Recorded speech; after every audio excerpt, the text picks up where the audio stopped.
नमस्कार, स्वागत है आपका। मैं हूं आपके साथ अभितोष सिंह। छत्तीसगढ़ में 2.5 साल के कार्यकाल में भूपेश बघेल सरकार ने शिक्षा के क्षेत्र में कई अहम काम किए, फिर चाहे स्कूली शिक्षा हो या फिर प्रोफेशनल एजुकेशन का क्षेत्र हो। आज जहां सभी अभिभावक अपने बच्चों को इंग्लिश मीडियम स्कूल में पढ़ाने पर जोर देते हैं, लेकिन वो जो गरीब हैं उनके लिए एक सपने की तरह था। लेकिन भूपेश बघेल सरकार ने उनके इस सपने को साकार किया। प्रदेश में आत्मानंद इंग्लिश मीडियम स्कूल के जरिए गरीब बच्चों के निःशुल्क शिक्षा की व्यवस्था यहां पर की गई। इतना ही नहीं, बात जब बच्चों के भविष्य की हो तो भूपेश बघेल सरकार ने कभी भी पीछे कदम नहीं बढ़ाया। इसी कड़ी में दुर्ग के चंदूलाल चंद्राकर मेडिकल कॉलेज के अधिग्रहण का मामला भी यहां पर सामने आया है। तो प्रदेश में आत्मानंद इंग्लिश मीडियम स्कूल के जरिए गरीब बच्चों को निःशुल्क शिक्षा दी जा रही है, बच्चों का भविष्य संवर रहा है। और इसी कड़ी में दुर्ग के चंदूलाल चंद्राकर मेमोरियल कॉलेज के अधिग्रहण को विधानसभा से मंजूरी मिली है। इसके बाद न सिर्फ करीब 600 मेडिकल छात्रों का भविष्य अधर में लटकने से बच गया, बल्कि कम खर्च और कम समय में ही प्रदेश को एक नया मेडिकल कॉलेज भी मिल गया। कुल मिलाकर भूपेश बघेल सरकार में शिक्षा के क्षेत्र में निरंतर प्रगति हो रही है। ऐसे में शिक्षा के मौजूदा हालात और भविष्य के लिए सरकार की क्या योजनाएं हैं, इस पर बातचीत करने के लिए, चर्चा करने के लिए हमारे साथ कुछ मेहमान अभी जुड़ने वाले हैं। उनसे भी हम बातचीत करेंगे। तो बता दें कि हाल ही में यहां पर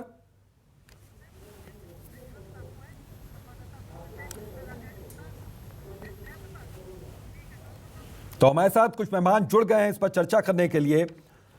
तो आरपी सिंह है, प्रवक्ता हैं कांग्रेस के, वो हमारे साथ जुड़ गए हैं। सर बहुत बहुत स्वागत है आपका। डॉक्टर राकेश गुप्ता, अध्यक्ष हैं हॉस्पिटल बोर्ड के, सर बहुत बहुत आपका भी स्वागत है। और हमारे सहयोगी यशवंत साहू दुर्ग से हमारे साथ जुड़ गए हैं। उनके साथ कुछ मेडिकल स्टूडेंट्स भी मौजूद हैं जिनसे भी हम चर्चा करेंगे, बातचीत करेंगे। तो यहां पर बता दें कि लगातार दुर्ग के चंदूलाल चंद्राकर मेमोरियल कॉलेज के अधिग्रहण को विधानसभा मंजूरी मिली। हालांकि इस पर एक तरीके से सियासत भी हुई, विपक्षी दल इस पर काफी आक्रामक भी नजर आया। लेकिन जाहिर है कि इसके यहां पर पास होने से, जो अधिग्रहण की बात जो यहां पर हुई है, उसके होने से बहुत से मेडिकल छात्रों का भविष्य अंधेरे में जाने से बच भी गया है। हमारे सहयोगी लगातार हमारे साथ जुड़े। इससे पहले कि मैं मेहमानों के पास आऊं, दुर्ग से हमारे संवाददाता यशवंत साहू मौजूद हैं। यशवंत, वहां पर आपके साथ कुछ स्टूडेंट्स भी मौजूद हैं और उनसे पूछिए कि जब मेडिकल कॉलेज है और उसके अधिग्रहण को लेकर जब सरकार ने ये ग्रीन सिग्नल दे दिया, उसके बाद किस तरह से राहत की उम्मीद अब उनको नजर आ रही है? खुशखबरी उनके लिए?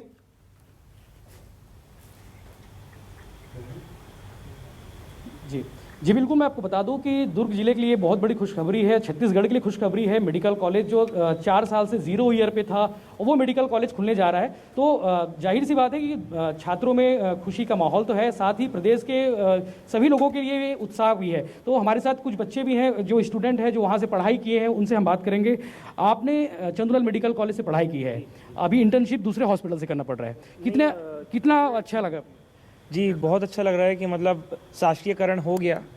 और उसके साथ साथ हमारी अभी चंदूलाल मेडिकल कॉलेज जो हॉस्पिटल है ढिल्लन के बगल में, वहाँ पे इंटर्नशिप चल रही है।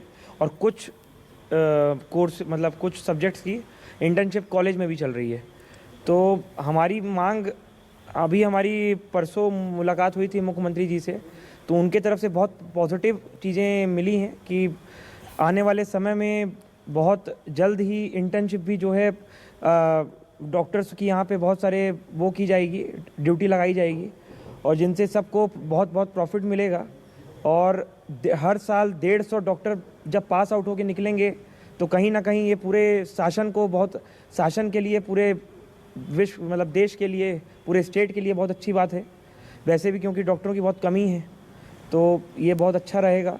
और हमारी मांग उनसे ये थी कि इंटर्नशिप जैसे डिस्ट्रिक्ट हॉस्पिटल में भी लगाई जा सकती है, अगर जब तक पेशेंट्स नहीं है ज़्यादा।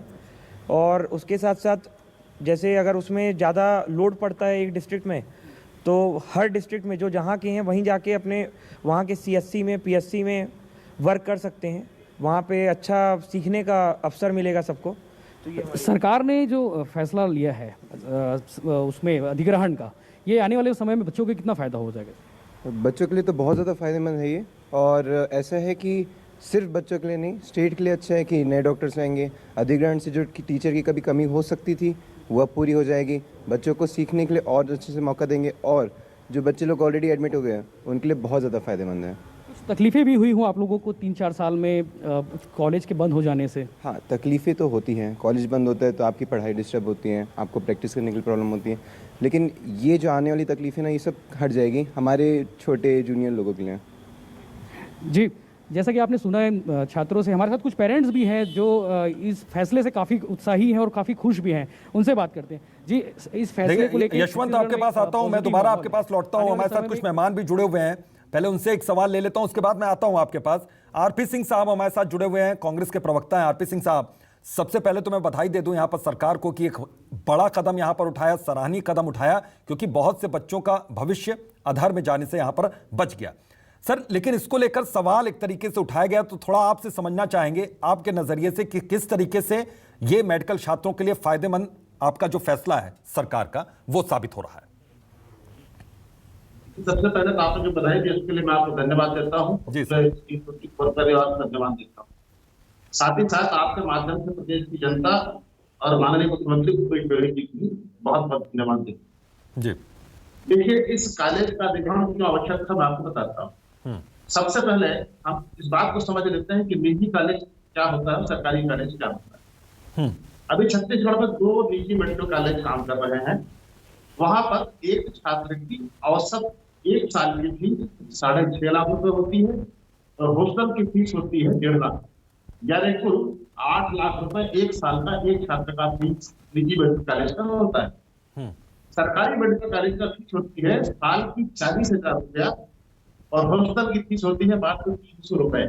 जी, तो इस प्रदेश में कितने ऐसे बच्चे हैं जो 5.5 साल की एमबीबीएस की पढ़ाई के लिए 50 लाख रुपए दे सकते हैं? भारतीय जनता पार्टी के लोग यहाँ 15 साल सत्ता में रहे, कमीशनखोरी की मलाई खाए हैं, वो दे सकते हैं। लेकिन एक आम आदमी, एक सामान्य परिवार का आदमी वो 50 लाख रुपए कहां से लाए? बेहतर विकल्प ये था सरकार इसका अधिग्रहण करे। और इसके पहले इसी राज्य में भारतीय जनता पार्टी की सरकार ने भी एक निजी कॉलेज का अधिग्रहण किया था। बहुत सारे लोग नहीं जानते, मैं आपको बताता हूँ। जी, रायपुर शहर के देवेंद्र नगर में कन्या आर्ट्स और कॉमर्स महिला विद्यालय, उसका अधिग्रहण होता है। तब अच्छी बात होती है, मेडिकल कॉलेज का होता है तो बुरा लगता है। ऐसा भी नहीं कि ये पूरे हिंदुस्तान में एकमात्र पहले मेडिकल कॉलेज का अधिग्रहण कर रहे हैं। इसके पहले केरल के कन्नूर जिले में अध्यादेश के माध्यम से एक कॉलेज का अधिग्रहण किया गया था। हम तो एक लेके आए हैं साहब, भू आवेदन अधिनियम के तहत इस कॉलेज को अवधित कर रहे हैं। तो सबसे बड़ी बात यह है, आज बिना 1 रुपया दिए, सरकार का आज की तारीख में 1 रुपया खर्च नहीं हो रहा है, बिना 1 रुपये दिए एक मेडिकल कॉलेज हमको मिल जा रहा है। और उसके बाद एक मूल्यांकन अधिकारी पदस्थ किया जाएगा जो 6 महीने के अंदर कॉलेज और अस्पताल की परिसंपत्तियों का मूल्यांकन करके शासन को सुझाव देगा कि ये कॉलेज कितने का है। और किसी को आपत्ति है, उस अधिकारी का कार्यकाल 6 महीना और बढ़ाया जा सकता है। और कोई भी ऐसा व्यक्ति पूरे प्रदेश में वो वहां जाकर अपनी आपत्ति दर्ज करा सकता है। एक मेडिकल कॉलेज खोलने के लिए औसत 4 से 5 साल का समय लगता है, बिल्कुल रुपए लगते हैं 400 से लेकर 500 करोड़ रुपया। तो एक कॉलेज हमको जो 6 महीने के अंदर तैयार होकर मिल जाएगा, जिसके साथ लगभग 600 बिस्तर का अस्पताल है, 150 बच्चे पढ़ेंगे हमारे प्रदेश में, हर साल 150 डॉक्टर नए जुड़ेंगे। तब ऐसी बातों को जानते समझते हुए भारतीय जनता पार्टी के मित्र इसका विरोध क्यों कर रहे हैं, ये मेरे समझ से परे है। बिल्कुल ठीक है सर, मैं आता हूं आपके पास दोबारा। डॉक्टर राकेश गुप्ता जी हमारे साथ जुड़े हुए अध्यक्ष हैं हॉस्पिटल बोर्ड के। डॉक्टर साहब, थोड़ा सा आप इस बात को समझाइए हमें कि सरकार का ये फैसला अब स्टूडेंट्स के पक्ष में किस तरीके से गया, क्योंकि स्टूडेंट्स का जो भविष्य था वो काफी हद तक अधर में लटकता हुआ नजर आ रहा था, लेकिन इस फैसले के बाद शायद अब ट्रैक पर उनकी जिंदगी और उनकी पढ़ाई आ रही है।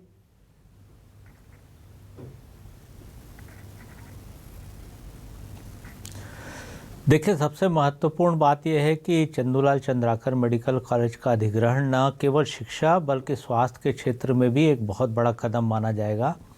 अभी प्राथमिकता में सभी सरकारों की यह है कि स्वास्थ्य के क्षेत्र में कैसे सुविधाएं बढ़ाई जाएं, कैसे बिस्तरों की संख्या बढ़े, कैसे इमरजेंसी बेड बढ़े, कैसे लोगों तक स्वास्थ्य सुविधाएं पहुंचे। हम तीसरी लहर के से लड़ने की तैयारी कर रहे हैं। बिल्कुल, चूँकि चंदूलाल चंद्राकर मेडिकल कॉलेज व्यावसायिक दृष्टि से बहुत सफल नहीं हो पाया, वहाँ पर जो मैनेजमेंट कोटे के 75 छात्र राज्य सरकार द्वारा चयनित थे, उसके अलावा 75 छात्र छत्तीसगढ़ शासन के कोटे के भी मेरिट के आधार पर प्रवेश पाते थे। प्रैक्टिकली वो 50% छत्तीसगढ़ सरकार का मेडिकल कॉलेज था, क्योंकि वहाँ पर मेरिट से छात्र हमारे पढ़ते थे। पिछले 4 सालों में मेडिकल काउंसिल की मान्यता नहीं मिली। मेडिकल कॉलेज 3 अभी केंद्र सरकार द्वारा बनाए जाने हैं, जिसमें राज्यांश भी रहेगा जी। चौथा मेडिकल कॉलेज ये एक प्राइवेट मेडिकल कॉलेज है जो सरकारीकरण हो रहा है। मुझे लगता है कि बहुत दूरगामी निर्णय है। हमें आकाश में उड़ते हुए पंछी की नज़र से देखना है कि इसमें किस किस जिले को फायदा मिलेगा। दुर्ग जिला तो है ही, बालोद, बेमेतरा, कवर्धा और पास का राजनांदगांव जिला, ये लाभान्वित तो होंगे। मुझे लगता है कि जो 150 सीटें मिलेगी वो अचानक बढ़ने वाली सीटें हैं और तत्काल अगले सेशन से यहाँ के छात्रों को मेरिट के आधार पर लाभ मिलने लग जाएगा। वहाँ पर बना बनाया अस्पताल है, उसे तुरंत चालू किया जा सकता है। कोविड के समय में 700 बिस्तर का अस्पताल के रूप में वह अस्पताल काम किया है। दुर्ग जिले के बहुत सारे कोविड मरीज वहाँ भर्ती हुए, वहाँ लाभान्वित होकर गए हैं। मुझे लगता है कि जो बात हुई है उसमें आलोचना का कोई पुट नहीं है। लगातार मेडिकल कॉलेज की मान्यता में खतरे आते हैं। हमारे पूर्व मुख्यमंत्री राजनांदगांव में मेडिकल कॉलेज बनाए थे, उनको कितनी दौड़ धूप करनी पड़ी मेडिकल काउंसिल की मान्यता के लिए, वो खुद जानते हैं। वहाँ पर दिल्ली बार बार जाना पड़ा, तब जाकर राजनांदगांव के मेडिकल कॉलेज को मान्यता मिली। अभी ये चलता हुआ अस्पताल है, पूरे इंस्ट्रूमेंट्स लगे हुए हैं, मान्यता चूँकि मिल चुकी है। वहाँ पर फैकल्टी की फाइनल ईयर में कमी रही, इसलिए मान्यता नहीं मिल पाई। वहाँ के संचालकों ने उसके बाद उसकी कोशिश भी नहीं करी। लेकिन राज्य सरकार की देखरेख में जब मान्यता की बात आएगी तो मुझे लगता है कि पहले वर्ष में जब ये कॉलेज शुरू होगा तो मान्यता मिल जाएगी और सुचारू रूप से मेडिकल कॉलेज को चलाने में मदद मिलेगी। जहाँ तक छात्रों के भविष्य की बात है, वह जुलाई 2019 में जब माननीय भूपेश बघेल से छात्र जब मिले थे तो मुझे उनका कहा हुआ एक वाक्य याद आता है कि आप लोग 400 के आसपास छात्र हैं, लेकिन एक भी छात्र को किसी प्रकार की कोई दिक्कत होगी तो सरकार उसके साथ खड़ी है। उन्होंने तुरंत स्वास्थ्य सचिव को निर्देशित किया कि इसके बारे में लिखा पढ़ी की जाए और छात्रों को इंटर्नशिप करने की इजाज़त मिली और छात्रों ने वहाँ से इंटर्नशिप भी की और उनकी डिग्री की मान्यता के बारे में जो बातें कही गई थी उसको भी सुनिश्चित किया कि उनकी डिग्री की मान्यता भी बहाल हो जाए। जो 2017 बैच के 180 छात्र अभी पढ़ रहे हैं, उनके रीलोकेशन की बात हो रही है, उनकी मान्यता प्राप्त डिग्री की बात हो रही है। उनका भविष्य एक प्रकार से सुरक्षित हाथों में है माननीय मुख्यमंत्री भूपेश बघेल के नेतृत्व वाली सरकार के। और जो सर्वसम्मति से निर्णय हुआ है, मुझे लगता है कि उसको हमारे संवाददाता मौजूद हैं कुछ छात्रों के साथ और उनके पेरेंट्स के साथ, उनसे भी जानते हैं कि पेरेंट्स के बीच में आप किस तरीके से इसे सकारात्मक तौर पर इसको देख रहे हैं। यशवंत, वहां पर कुछ पेरेंट्स से आप बातचीत करने की कोशिश कर रहे थे, एक बार उनसे जानिए कि इस फैसले के बाद, सरकार के इस फैसले के बाद अब उनको किस तरीके से फायदा पहुंचने वाला है और भविष्य वो किस तरीके से बच्चों के देख रहे हैं। वो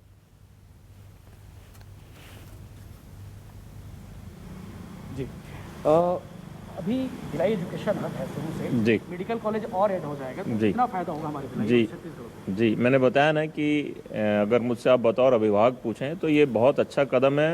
न्यूज़ 24 के माध्यम से माननीय मुख्यमंत्री जी और छत्तीसगढ़ शासन का हार्दिक धन्यवाद करते हैं हम कि उन्होंने ये कदम उठाया। 150 डॉक्टर मेरे दुर्ग जिले को मिलेंगे। ये मेरे लिए न सिर्फ मेरे लिए बल्कि दुर्ग जिले के हर रहवासी के लिए ये एक बहुत सराहनीय कदम है, जिससे हम लोग शासन के इस कदम के कारण उनको धन्यवाद देते हैं, क्योंकि ये पिछले काफ़ी लंबे समय से कुछ उसमें जो समस्याएं थी मेरे हिसाब से तो वो दूर होगी और बच्चों के पढ़ने के लिए एक रास्ता बनेगा।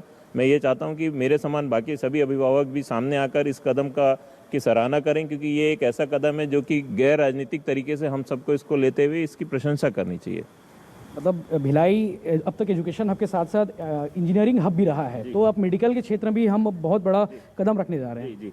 जी जरूर, निश्चित रूप से मेडिकल कॉलेज यहाँ होना गर्व का विषय है, क्योंकि मेडिकल कॉलेज हो के हम लोग इसका प्रॉपर पहले रन नहीं हो रहा था और अभी शासन की मंशा बिल्कुल स्पष्ट है कि इसको मेडिकल कॉलेज को डेवलप करके उसके यहाँ से डॉक्टरों को निकाला जाए। ये बहुत अच्छा कदम है सरकार का, क्योंकि IIT के लिए और इंजीनियरिंग के छात्र यहाँ से रेगुलर निकलते रहे हैं। मेडिकल के छात्र भी छत्तीसगढ़ ने बहुत उच्च स्तर पर दिए हैं। दुर्ग जिले से भी गए हैं, पर वो दूसरे जगह से जाते रहे हैं, रायपुर के कॉलेजेस से जाते रहे हैं या और बड़े कॉलेजेस जाते रहे हैं। निश्चित आने वाले समय में भविष्य में ये एक सम्मानीय स्थान मिलेगा इस कॉलेज को, ऐसी मेरी काफी सोच है। पॉजिटिव, काफी सकारात्मक यहाँ पर नजर आ रहे हैं। आरपी सिंह हमारे साथ जुड़े हुए हैं, कांग्रेस के प्रवक्ता। सर, यहाँ पर अभिभावकों से बातचीत हमारे संवाददाता लगातार कर रहे हैं और अभिभावक कह रहे हैं कि अपने क्षेत्र में अगर मेडिकल कॉलेज है और उसका हम लाभ नहीं उठा पा रहे थे अभी तक, तो ये हमारा दुर्भाग्य था। अब हम उसका फायदा उठा पाएंगे, ज्यादा से ज्यादा डॉक्टर्स हम दे पाएंगे वहां से अपने क्षेत्र से। देखिए, प्रदेश का हर जागरूक नागरिक, हर पढ़ा लिखा अभिभावक सरकार के इस कदम के साथ खड़ा है और इस फैसले का जो है खुल के समर्थन कर रहा है। दरअसल हुआ क्या था कि जब चंदूलाल चंद्राकर जी मेडिकल कॉलेज की स्थापना हुई थी तो सेक्शन 25 के तहत एक नॉन प्रॉफिट एजेंसी के रूप में इसका गठन हुआ था और इस संस्था का मकसद पैसा कमाना नहीं था। इस संस्था का मकसद ये था कि सस्ते दरों पर प्रदेश की जनता के इलाज हो सके, खासकर वहां दुर्ग संभाग की जनता का, और सस्ते आपके कल पैसों में यहाँ से छात्र पढ़ के जा सके। तो चूंकि संस्था का मकसद ही प्रॉफिट कमाना नहीं था, इसमें प्रॉफिट कमा भी नहीं सके, इसलिए धीरे धीरे करके वो संस्था जो है अब घाटे में आ गई। अब बीजेपी के लोग जो सवाल उठाते हैं तो वो सवाल मैं उनसे पूछना चाहूँ, हालांकि आज की अब बहस में बीजेपी का आदमी नहीं, लेकिन फिर भी ये प्रदेश की जनता जान जाए इसलिए मैं बताना चाहूंगा। डीकेएस अस्पताल बना, सुपर स्पेशलिटी अस्पताल, पहली बार किसी सरकारी बिल्डिंग को बैंक में गिरवी रखकर 70 करोड़ रुपए का लोन लिया गया और किसी को बताया नहीं गया। जब हमारी सरकार आई, फाइलें खोली गई, तब पता चला। एक बने बनाए अस्पताल को, राज्य स्थापना के पहले से डीके अस्पताल था, यहाँ पे दल कल्याण अस्पताल था जो प्रदेश की जनता की सेवा कर रहा था, उसके पुनर्निर्माण और उसके सुसज्जित करने में 200 करोड़ रुपए खर्च हुए। 200 करोड़ रुपए। तो शिक्षा के क्षेत्र में किस तरीके से सरकार यहाँ पर कदम बढ़ा रही है, उस पर हम चर्चा कर रहे हैं, उस पर बहस कर रहे हैं। और आरपी सिंह साहब हमारे साथ लगातार जुड़े हुए। आरपी सिंह साहब, सर, वक्त की बेहद कमी है और बहुत जल्दी और बहुत कम शब्दों में समझा दीजिए कि किस तरीके से फायदा वहां पर छात्रों को पहुंचने वाला है इसके बाद। देखिए, सबसे बड़ी बात यह है कि इसका फायदा सिर्फ दुर्ग संभाग के लोगों को नहीं मिलेगा, बल्कि पूरे प्रदेश के लोगों को मिलेगा और इस देश के लोगों को ही मिलेगा। जो बच्चे वहां से पढ़कर निकलेंगे वो इस माटी की सेवा करेंगे, इस देश की सेवा करेंगे। छोटी मानसिकता के जो लोग हैं, खासकर भारतीय जनता पार्टी में, उन्हें अपनी सोच बड़ी करनी चाहिए। एक ऐसा दौर जब देश की संपत्तियां मोदी जी बेच रहे हैं तो हम अपने राज्य की जनता के लिए संपत्तियां खरीद रहे हैं। तो इस देश में जितने भी अच्छे काम हुए, आप पिछले 70 साल में कांग्रेस पार्टी के हैं, हम सत्ता में सेवा करने के लिए बैठे हैं, हम सत्ता में व्यापार करने के लिए नहीं बैठे हैं। मोदी जी कहते हैं ना, मैं गुजराती हूँ, व्यापार मेरे खून में है, तो हमारे खून में व्यापार नहीं साहब, हमारे खून में सेवा है और जनता की सेवा करने के लिए हमें जो कुछ करना पड़ जाएगा हम सब कुछ करेंगे। जैसा कि आपने प्रोग्राम की शुरुआत में कहा कि यहाँ पर स्वामी आत्मानंद 171 स्कूल, 15 साल आप थे, 15 साल में एक भी स्कूल को नहीं खोल पाए। तो आपकी मंशा थी ही नहीं, आपकी मंशा सिर्फ थी सत्ता की मलाई चाटना, कमीशन खोरी करना, भ्रष्टाचार करना। हम यहाँ पर वादा करके सत्ता में आए हैं कि जनता की सेवा करेंगे और आपके माध्यम से एक बार फिर से प्रदेश की जनता को और माननीय मुख्यमंत्री जी को खूब सारी बधाई देता हूं मैं। ठीक है, डॉक्टर राकेश गुप्ता, सर, आखिरी कॉमेंट एक आपका चाहेंगे बहुत कम शब्दों में।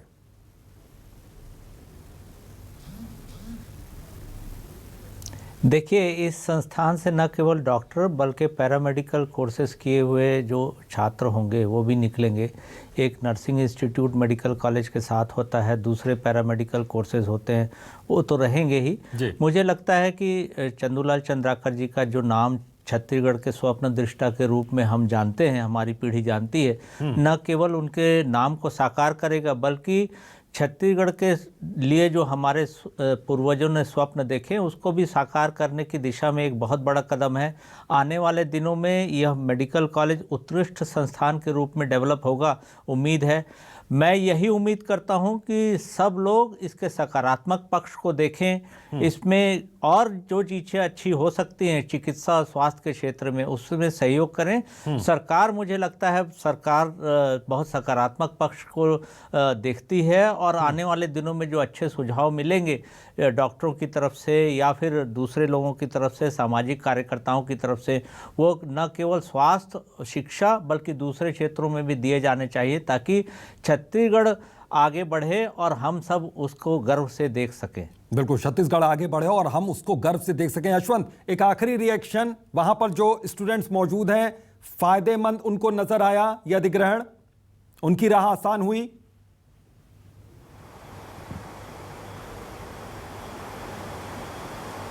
जी बिल्कुल, मैं बात करूंगा, यहाँ पे छात्र हैं, ये कितना फ़ायदेमंद होगा फ्यूचर में आने वाली जनरेशन के लिए? ये बहुत ज़्यादा फ़ायदेमंद होगा। पहली बात तो यही कि मुख्यमंत्री जी को और पूरे शासन को बहुत बहुत धन्यवाद पूरे चंदूलाल चंद्राकर के छात्र छात्राओं की तरफ से, क्योंकि उन्होंने जो स्टेप उठाया है ये ऐतिहासिक है पूरे अपने स्टेट के लिए। तो ये बहुत ज़्यादा वो रहेगा, कारगर होगा, क्योंकि जितनी पीढ़ियाँ, जितने अब तो हर साल जब स्टूडेंट आके पढ़ के निकलते जाएंगे 150 डॉक्टर्स छत्तीसगढ़ को मिलेंगे। तो ये तो बहुत ही ज़्यादा अच्छी बात है पूरे मतलब देश के लिए, पूरे स्टेट के लिए। तो इसके लिए हम लोग मुख्यमंत्री जी को बहुत बहुत धन्यवाद बोलना चाहेंगे। बिल्कुल, छात्रों में भी बहुत ज्यादा खुशी की लहर यहाँ पर साफ तौर पर देखी जा रही है। देश को मिलेंगे। बिल्कुल, बहुत बहुत शुक्रिया आप सभी मेहमानों का। यशवंत, आपका भी बहुत बहुत शुक्रिया। तो यहाँ पर छात्रों का भविष्य जो अंधकारमय नजर आ रहा था, उनको उजाला, उनको रोशनी नजर आने लगी। बहरहाल आज के लिए बस इतना ही। देखते रहिए न्यूज़ 24 मध्य प्रदेश छत्तीसगढ़।